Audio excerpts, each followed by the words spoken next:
¿Y sabe lo que descubrí? Que la mayoría de los comentarios bíblicos no creían que el libro de Génesis es literal. Comentarios escritos por teólogos y por ministros y por sacerdotes. Por ejemplo, un comentario decía, esa historia de Eva y la serpiente la inventó alguien para explicar por qué la gente le tiene miedo a las culebras.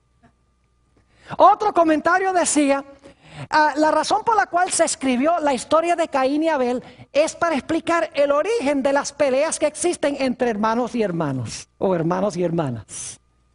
Otro comentario decía, la historia de la Torre de Babel se escribió para explicar de dónde vienen todos los idiomas, pero eso no pasó históricamente.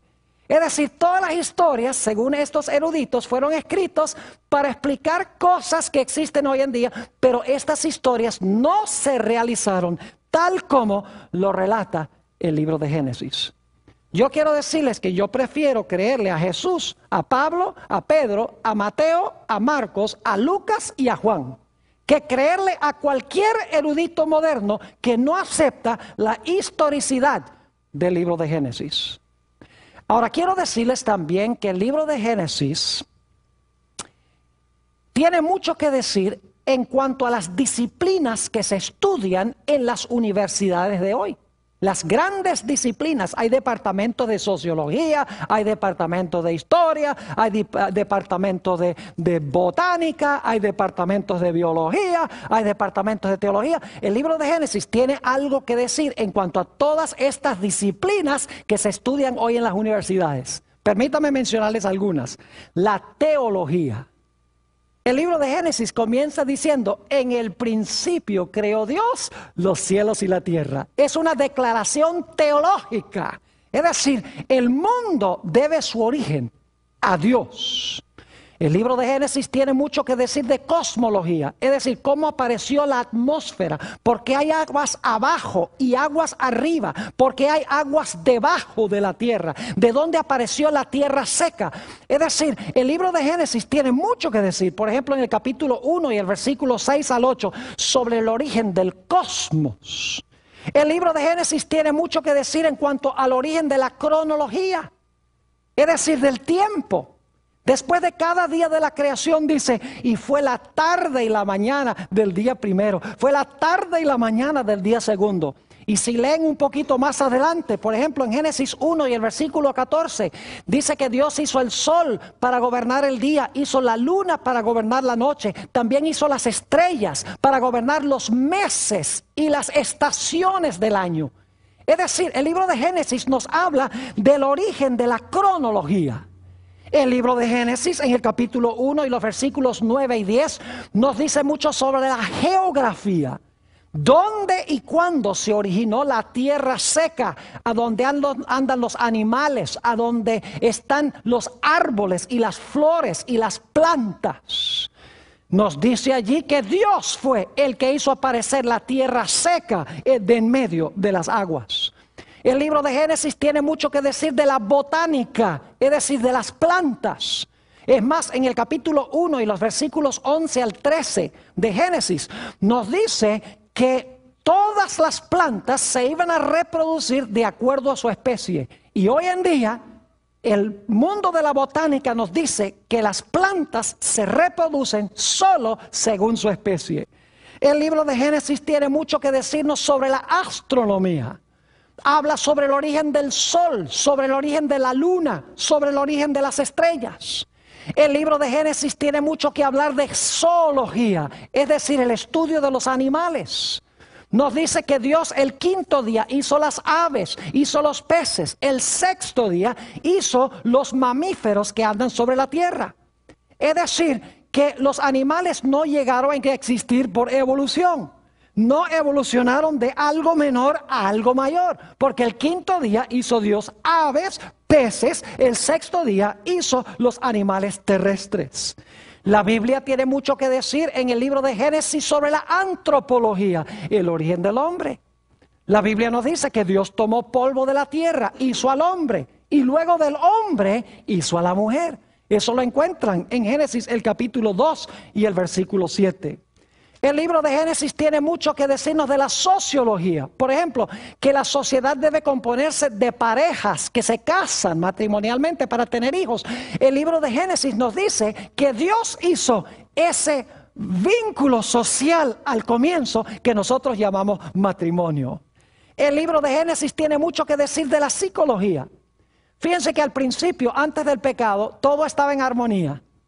Cuando el hombre peca, inmediatamente surgen problemas matrimoniales, el hombre echándole la culpa a la mujer echándole la culpa a la serpiente y a Dios, empiezan las riñas matrimoniales. Aparece el temor, me escondí porque tenía miedo. Aparece el sentido de culpa, aparece la baja estima propia.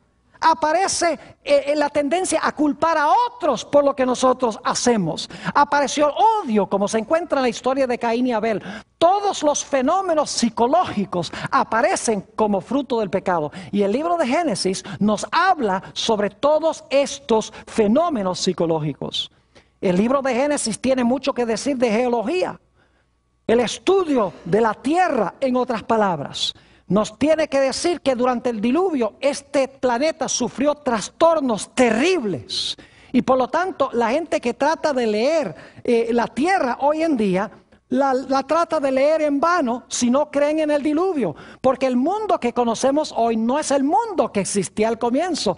Fue trastornado como consecuencia del diluvio. Solamente podemos entender eso conociendo lo que dice el libro de Génesis. El libro de Génesis tiene mucho que decir de la filología, el origen de los idiomas. Nos dice en Génesis el capítulo 11 que los idiomas se originaron en la Torre de Babel.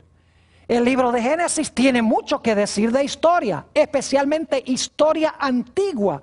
¿Y qué diríamos de las grandes preguntas que hace la filosofía? ¿De dónde vengo? ¿Por qué estoy aquí? ¿Para dónde voy? El libro de Génesis tiene respuestas para cada una de estas preguntas. Es decir, las grandes disciplinas que se estudian en los departamentos de las universidades hoy son temas que ya se encuentran trazados claramente en el libro de Génesis. Lamentablemente, hoy en día son pocas universidades que le dan alguna importancia a lo que dice el libro de Génesis. Ahora quiero decirles que el libro de Génesis es en realidad la historia de dos simientes. Volvemos otra vez a Génesis el capítulo 3 y el versículo 15, donde dice: enemistad pondré entre ti, la serpiente, y la mujer. Fíjense, ahí tenemos un dúo, la serpiente versus la mujer.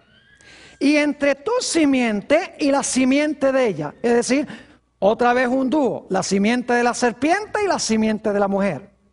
Y luego dice, él, la simiente de la mujer, te va a aplastar la cabeza y tú le vas a herir el calcañar. Es decir, otro dúo, la simiente de la mujer y la serpiente. El libro de Génesis, en otras palabras, es un libro de la batalla entre dos diferentes simientes, una buena y una mala. Tenemos, por ejemplo, la historia de Caín y Abel. Fíjense, otro dúo. Caín, la simiente de Satanás, es decir, el que tiene el carácter de Satanás.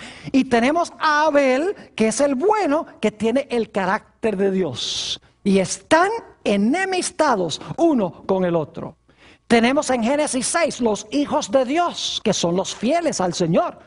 Y tenemos a las hijas de los hombres, que son las descendientes malévolas de la descendencia de Caín. Es decir, tenemos este dúo, los hijos de Dios versus las hijas de los hombres. Tenemos en el libro de Génesis la historia de Abraham y los constructores de la Torre de Babel. Se presentan como radicalmente distintos uno del otro. Es más, vamos a encontrar en uno de los temas que vamos a estudiar que Abraham se encontraba viviendo a donde vivían los que construyeron la Torre de Babel. Y se estaba contaminando la familia de Abraham con los que habitaban allí, con la idolatría de los constructores de la Torre de Babel. Así que Dios dijo, yo no puedo dejar que mi simiente se quede aquí para que me lo corrompan. Así que Dios, según Génesis 12, 1 al 3, llamó a Abraham de Ur de los Caldeos, lo sacó de ese ambiente y lo llevó a la tierra de Canaán. Abraham y los constructores de la Torre de Babel, dos simientes opuestas.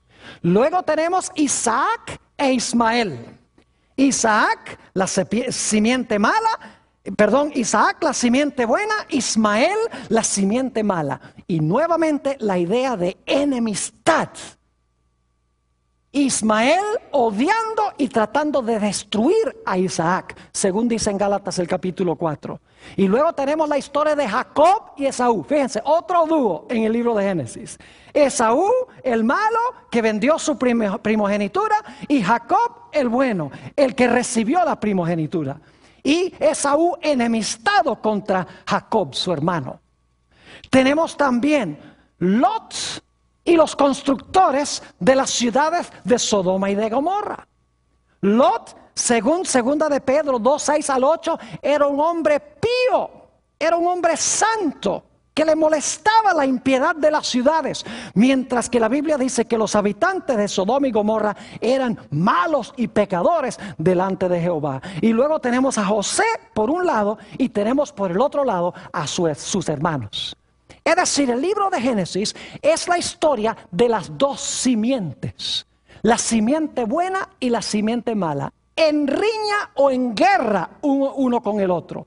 Y esta idea se desarrolla a través de toda la Biblia y finalmente culmina en el libro de Apocalipsis con aquellos que tienen el sello de Dios y los que tienen la marca de la bestia. Aquellos que se presentan como la mies de la tierra en Apocalipsis 14, que son los justos, y las uvas que son echadas en el lagar de la ira de Dios. Allí culmina esta idea y vamos a encontrar en uno de nuestros temas, cuando hablemos de la batalla de Armagedón, que la historia de Caín y Abel, esta riña entre estos dos hermanos, y la riña tenía que ver con la obediencia a Dios y con la verdadera adoración a Dios. Vamos a encontrar que esta historia de esta riña entre dos hermanos ilustra los dos grupos millonarios que van a estar sobre el planeta Tierra al final de la historia.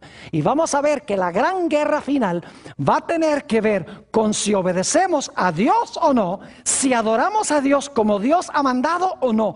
Es decir, va a ser una repetición de la historia de Caín y Abel, solo que al final de la historia van a ser dos grupos mundiales, mientras que al comienzo de la historia eran solamente dos individuos. Es decir, las semillas de Génesis han crecido y han alcanzado su ápice en el libro de Apocalipsis. Ahora, antes de terminar nuestro tema hoy, necesito hablarles de un aspecto más sobre el libro de Génesis. El libro de Génesis parece ser muy sencillo. Es uno de los favoritos de la gente porque contiene muchas historias. Historias que son emocionantes, son dramáticas. Y muchos han cometido el error de pensar que el libro de Génesis es sencillamente una colección de historias que se realizaron hace aproximadamente unos 2.500, 3.000 años. Pero el libro de Génesis tiene una dimensión oculta. El libro de Génesis tiene una dimensión que pocos eruditos han descubierto. Y es que las historias de Génesis no son solamente historias, sino que son profecías. Cada historia del libro de Génesis se realizó históricamente, no me entiendan mal. Pero esa historia en realidad es una profecía. Es decir, está anunciando eventos que van a pasar en el futuro semejantes a los que pasaron en esa historia. No es nada nuevo, mis queridos hermanos y amigos, porque en Eclesiastés 1 y el versículo 9 nos habla de la repetición de la historia. Noten Eclesiastés 1 y el versículo 9. Dice allí, ¿qué es lo que fue? Lo mismo que será. ¿Qué es lo que ha sido hecho? Lo mismo que se hará. Y nada hay nuevo debajo del sol. Fíjense que lo que sucedió es lo que va a suceder. No hay nada nuevo debajo del sol. ¿Y saben por qué? Porque el hombre siempre es igual y el diablo también. Y Dios también siempre obra igual. Por eso las historias tienen la tendencia a repetirse. en el futuro. Noten también lo que dice Eclesiastés, el capítulo 3 y el versículo 15. Eclesiastés, el capítulo